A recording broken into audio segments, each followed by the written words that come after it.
Good morning, everyone. Another weekend upon us, another opportunity to go camping. This one should be a relatively short one. I just wanted to talk about some of my plans for the channel for 2023 and some of the changes that are coming in the new year. Specifically, I think I'm going to scale back the amount of camping videos that I'm doing.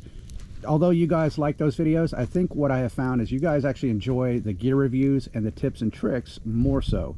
So might as well just go with what works. So you'll see a lot more of those types of videos coming out in 2023 as far as me doing gear reviews and things that we've been using out in the field, as well as some tips and tricks of things that I've learned with my trailer, which you might find interesting if you own one of these things. So that's kind of the goal. Let me know in the comments below if you disagree with that approach, but I know I've got some really big camping excursions happening in 2023. We're going to be doing a lot of out-of-state travel with this, with the trailers, and really just kind of visiting locations that you may or may not have seen before. So really looking forward to making those videos, and they'll be more of a production type video than the little camping videos I have been doing. So that's one thing I wanted to talk about. Second thing I wanted to talk about is actually answering a question that I get periodically about propane usage. So you guys know that these trailers ship with these 11-pound propane tanks. So it's 10 pounds worth of gas, 11-pound total tank. And some people ask, wow, is that really enough propane to get you through a trip? Why not go with the 20-pound propane upgrade, from a carrier perspective? Well, I have found in my 8 months of use of this trailer that 11 pounds is actually perfect. It's a perfect size. You don't use as much as you think you're going to use, and kind of proof is in the pudding. So throughout the year when it's warm, I use this primarily for hot water and for the stove. And I ran literally 7 months before it got down to about 55% on the weight. So knowing I went that long just running those two things means you can probably get a full year out of this without ever having to refill it. Now, where you start to consume a lot of propane is when you start using the furnace quite regularly. And I know in talking to Mike after our trip out here last weekend, he mentioned that the furnace, he burned his furnace for about, 16 hours total between the 2 days. And he went from 100% propane down to 72% propane.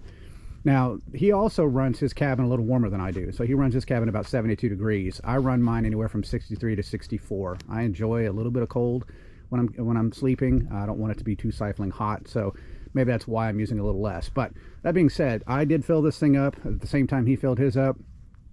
When I measured the tank before coming out here, it was at 83%. I ran the furnace from about 8 p.m. last night until 8 a.m. this morning, and I'm only down to 79%. So not much in the way of usage, in my opinion, when it comes to running the furnace, which is something you're going to want to do.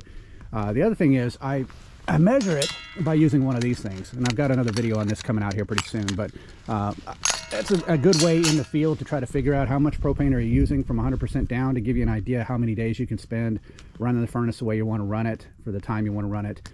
And how much fuel that's going to use. So just wanted to point that out, that it doesn't use a lot, but it also depends on how warm you keep your cabin as to how many cycles the furnace is going to kick on and keep things warm. So just keep that in mind if you're curious about how much fuel this is going to use.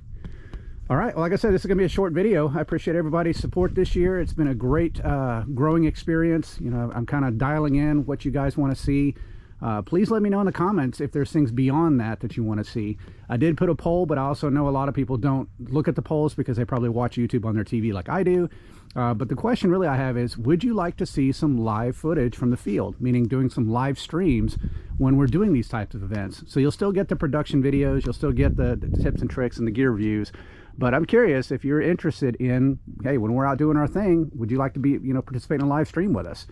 So let me know in the comments below if you're interested in something like that for 2023. Otherwise, hope everybody's doing well, staying safe, staying warm. Looks like this Arctic blast is finally moving its way out of the area. It's still really cold here in Texas, but we're not getting near the amount of snow or ice that the other states are getting. So I feel for you guys right now, but hopefully conditions are improving quickly. So, all right, everybody have a happy new year, and look forward to making more videos for you in 2023. Thanks.